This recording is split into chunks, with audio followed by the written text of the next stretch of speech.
Há 100 anos, ser pai, professor ou chefe era mais fácil. Por quê? A autoridade era dada, todo o poder estava no pai, no professor e no chefe. Cabia ao aluno, filho, funcionário obedecer, ou apanhar em casa, ou ser demitido na empresa, ou ser punido na escola. O professor falava, a classe anotava. Tudo funcionava dentro de uma hierarquia, onde o poder estava definido. Este era um mundo muito útil e muito adequado para quem estivesse no topo da pirâmide de poder. Este é um mundo muito difícil e muito desafiador às pessoas da base. Vamos avançar para o nosso momento quase pós-pandemia. Nós sabemos que as pessoas são contratadas em uma empresa por suas habilidades técnicas, pelo seu domínio de engenharia, por saberem lidar, por exemplo, com um programa de computador, por terem habilidades físicas ou intelectuais que preenchem as necessidades daquela empresa.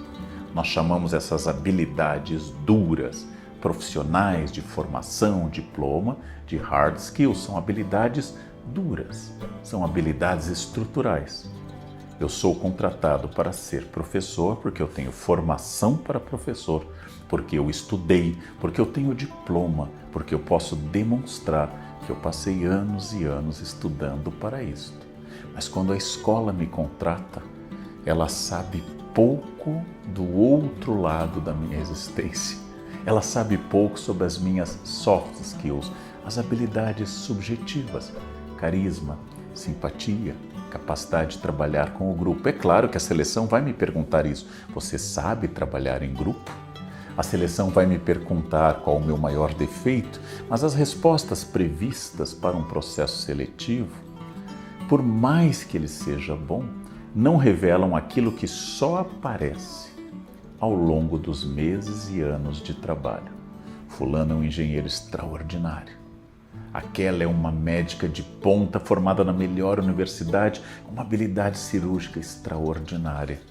Este é um professor impressionante, mas grosseiro, arrogante, invasivo do espaço alheio, tóxico nas relações com os colegas, quando não preconceituoso.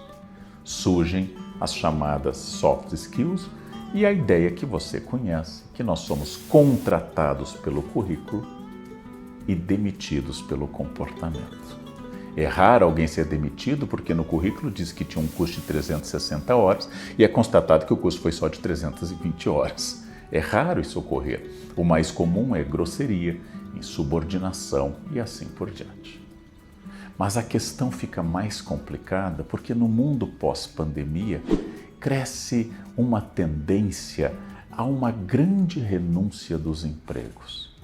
Nós já notamos esses dados nos Estados Unidos e no Brasil. Nos últimos anos, centenas de milhares de trabalhadores abandonaram as empresas.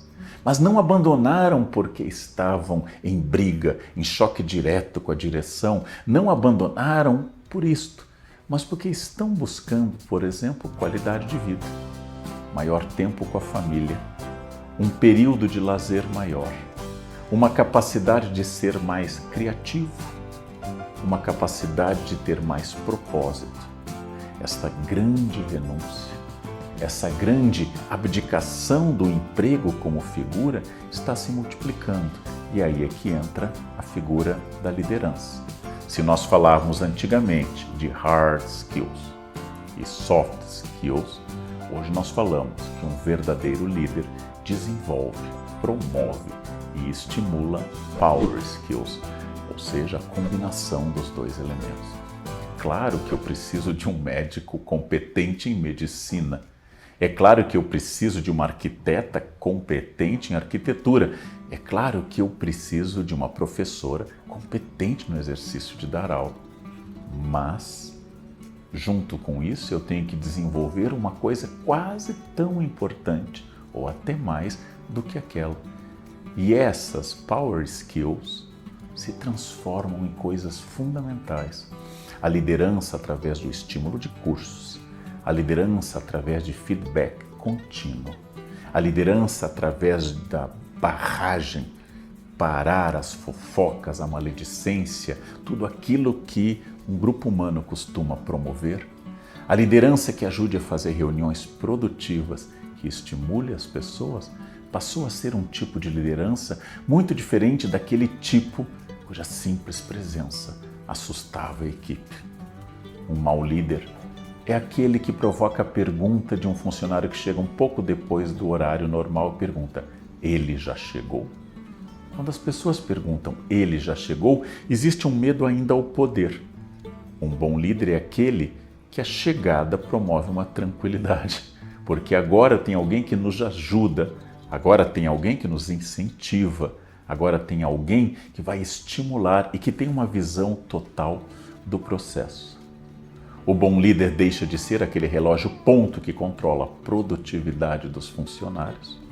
E especialmente em funções criativas, críticas ou de grupo, ajuda a desenvolver uma espécie de ambiente onde as pessoas não apenas funcionem e atendam à demanda da empresa, claro, mas também funcionem como pessoas entre si e com o grupo.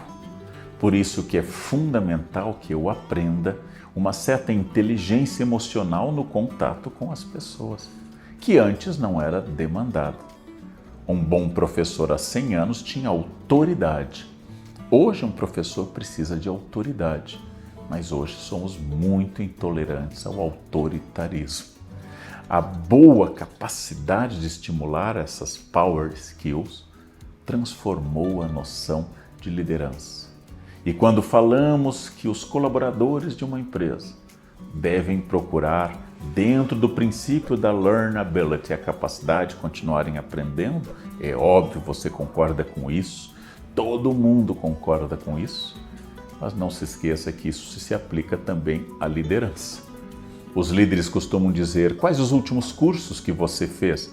E os liderados poderiam dizer: e o senhor e a senhora? Quais os últimos cursos que fez sobre liderança? O desafio tem que ser coletivo. Vivemos experiências inéditas. Ninguém preparou uma estratégia clara sobre ação e estratégia em negócios pós-pandemia. Ninguém sabe como realizar um novo tipo de aula onde as atividades presenciais e as atividades virtuais convivam.